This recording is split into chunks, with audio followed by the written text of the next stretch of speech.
આપ જોઈ રહ્યા છો ન્યૂઝ 18 ગુજરાતી। હું છું આપની સાથે દીપા શર્મા। જૂનાગઢમાં 47 આગાહીકારોનું થોડું ચિંતાજનક તારણ સામે આવ્યું છે। સરેરાશ 75% આસપાસ ચોમાસું રહેવાનું તારણ છે। 10 થી 12 આની ચોમાસું રહેવાની સંભાવના। એકંદરે ખંડવૃષ્ટિવાળું ચોમાસું રહેવાની સંભાવના છે। ખંડવૃષ્ટિ એટલે જ્યાં પડે ત્યાં વધુ વરસાદ પડે, જ્યાં ન પડે ત્યાં ઓછો વરસાદ થઈ શકે। એકંદરે ચોમાસામાં વરસાદના દિવસો 56 રહી શકે છે। 14 આગાહીકારોના મતે ચોમાસું સારું રહેશે। 27 આગાહીકારોના મતે ચોમાસું મધ્યમ રહેશે। ચોમાસાના આગમનને લઈને વર્ષા વિજ્ઞાન મંડળનું તારણ। ગુજરાતમાં ચોમાસાની શરૂઆત સમયસર થવાની સંભાવના। જૂનના બીજા સપ્તાહમાં ચોમાસાની એન્ટ્રી સંભવ। જૂનના અંત સુધીમાં બધે જ વાવણી થવાની સંભાવના। 2 તબક્કામાં થઈ શકે છે વાવણી।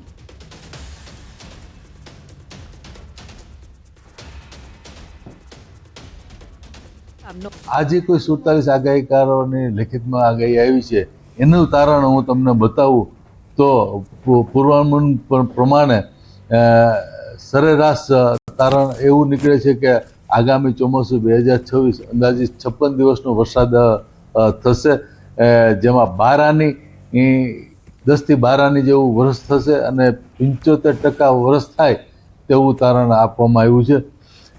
2 તબક્કામાં વાવણીનું પૂર્વાનુમાન કરવામાં આવ્યું છે આગાહીકારો દ્વારા। તેમાં પ્રથમ વાવણી છે એ જૂનના બીજા અઠવાડિયામાં અને બીજી વાવણી છે એ જૂનના ચોથા અઠવાડિયામાં થાય।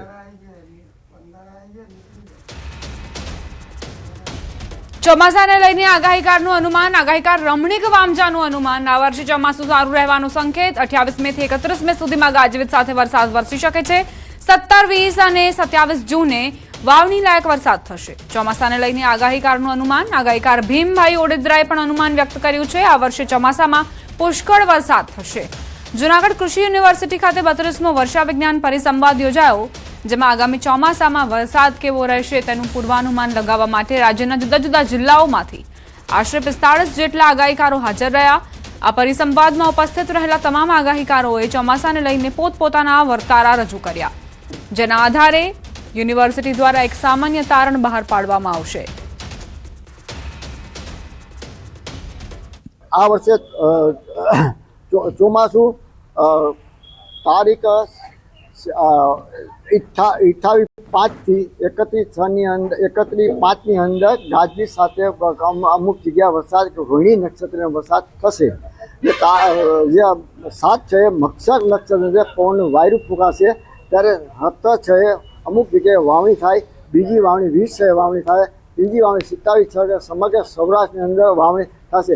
આ વખતે પુષ્કળ વરસાદ રહેશે અને 1 જૂનથી બહુ સિસ્ટમ સારી આવે છે। એ કદાચ ઝાઝા થોડા છૂટો છવાય પણ એકદમ છે મજબૂત। એ પછી એકથી એક ખરા સિસ્ટમ બધી મજબૂત આવે અને બધી સિસ્ટમ એકદમ સ્ટ્રોંગ છે। ખૂબ વરસાદ થશે। વરસાદ ખૂબ થાય પણ ખૂબ વરસાદ થાય એટલે ઉનાળું શિયાળું પેદાય પુષ્કળ થાય, ચોમાસું પેદાય ઓછી થાય। પણ પાણીને લીધે શિયાળું ઉનાળું પેદાય ખૂબ થાય પણ વરસાદ ખૂબ છે અવારનો વરસમાં। રાજ્યમાં 3 દિવસ કાળઝાળ ગરમીનો પ્રકોપ યથાવત રહેશે। ગરમીને લઈ હવામાન વિભાગની આગાહી। 28 મે બાદ તાપમાનમાં 2 થી 3 ડિગ્રીનો ઘટાડો થવાની સંભાવના। 28 મે સુધી સૌરાષ્ટ્ર કચ્છમાં ગરમ પવન ફૂંકાવાની શક્યતા છે। 42 ડિગ્રી સાથે રાજ્યનું સૌથી ગરમ શહેર રહ્યું ગાંધીનગર।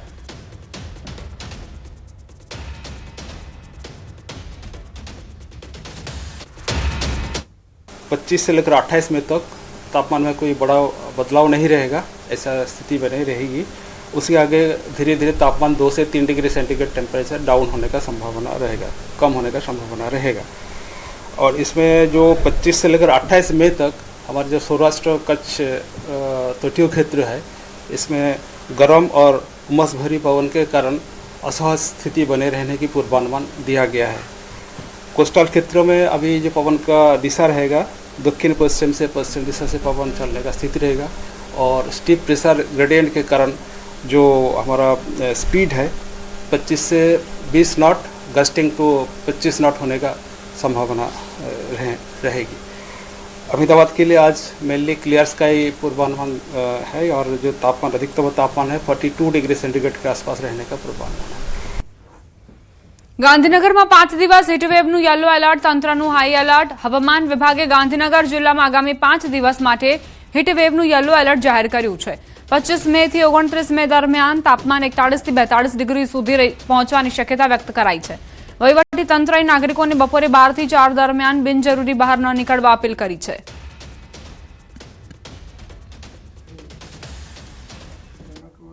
છોટાઉદેપુરમાં નેતાઓ છાકટા બન્યા છે. તાલુકા પંચાયત નવનિયુક્ત પ્રમુખ વિવાદમાં આવ્યા. નવનિયુક્ત પ્રમુખ ખુલ્લેઆમ બંદૂક લઈને નીકળ્યા. રમેશ રાઠવા ખુલ્લેઆમ બંદૂક લઈને નીકળ્યા હોવાની જાણકારી. નવનિયુક્ત પ્રમુખ ખુશીમાં ભાન ભૂલ્યા. ગઈકાલે સાંસદના બંદૂકવાળા વિડીયો બાદ તાલુકા પંચાયતના પ્રમુખનો વિડીયો વાયરલ થયો છે.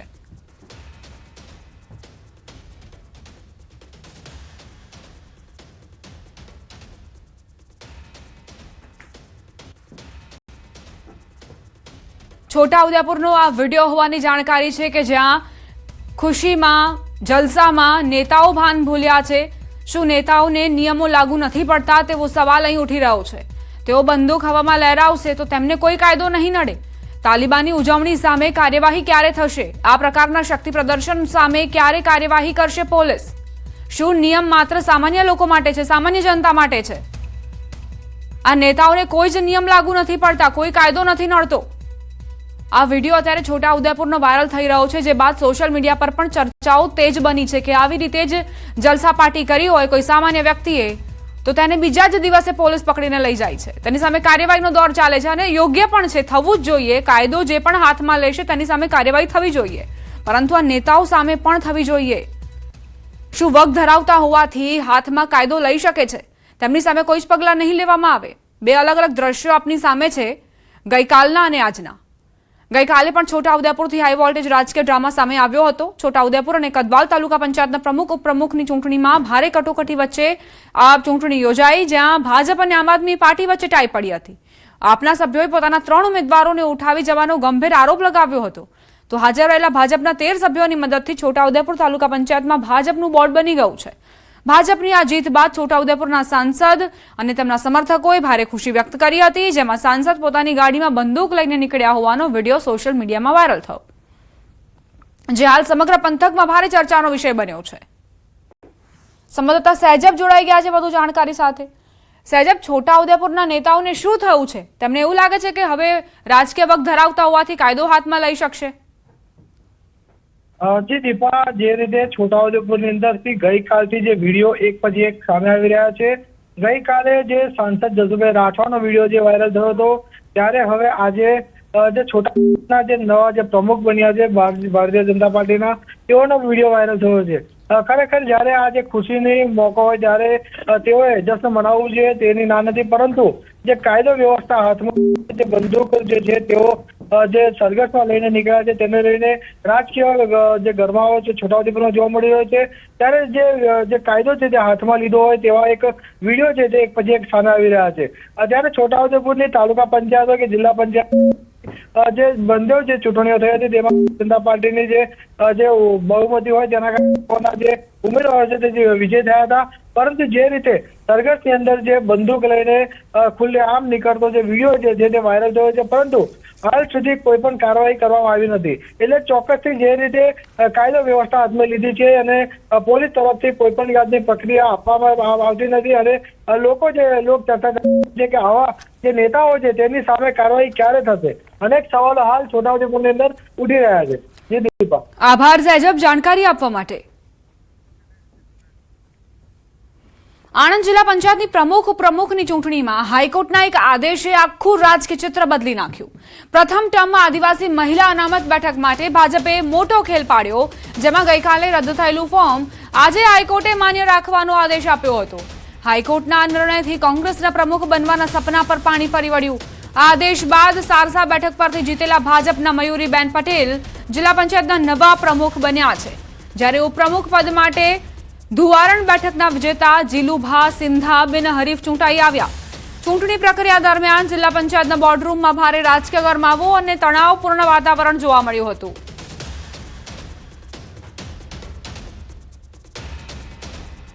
બે દિવસથી જે પ્રકારે કોંગ્રેસ કે અમારા ઉમેદવાર જીતશે, એટલે ભાઈ 40 સીટોમાંથી તમારી 7 સીટો હોય, તમે કેવી રીતે પ્રમુખ બની શકો? બંધારણની કોઈ એવી જોગવાઈ છે? સાથે સાથે ખોટા પ્રમાણપત્રો તમે રજૂ કર્યા છે અમારા બેને કોઈ પણ પ્રમાણપત્ર ખોટું રજૂ કર્યું નથી. તેઓ અનુસૂચિત આદિજાતિ સમાજની દીકરી છે અને ભારતીય જનતા પાર્ટીમાં સારસા સીટ ઉપરથી 5000 કરતાં પણ વધારે મતોથી જીતાયેલા અમારા ઉમેદવાર છે. તમારી પાસે જે તમે પ્રમુખ પદ લેવા નીકળ્યા હતા, કોંગ્રેસના પ્રદેશ અધ્યક્ષના તાલુકામાં ફક્ત 1 સીટ કોંગ્રેસને મળેલી છે અને છતાં પણ પાછલા બાણેથી ઘૂસવા માટેનો જે એમણે પ્રયત્ન કર્યો છે એ ખરેખર ખૂબ નિંદનીય છે. હું કોઈ ડોક્યુમેન્ટ્સ મારા જૂઠા પ્રેઝન્ટ કર્યા નહોતા. બધા ડોક્યુમેન્ટ્સ મારા ઓરિજિનલ સાચા ડોક્યુમેન્ટ્સ પ્રેઝન્ટ કર્યા હતા. એ રીતે હું આદિવાસીની છોકરી છું એટલે એમાં કશું એ નહીં. ઓકે.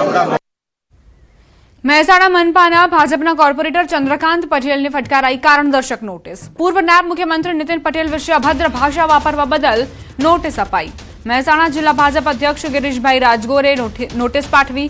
ચૂંટણી પરિણામ બાદ નીતિન પટેલનું અપમાન કરતો ઓડિયો વાયરલ થયો હતો.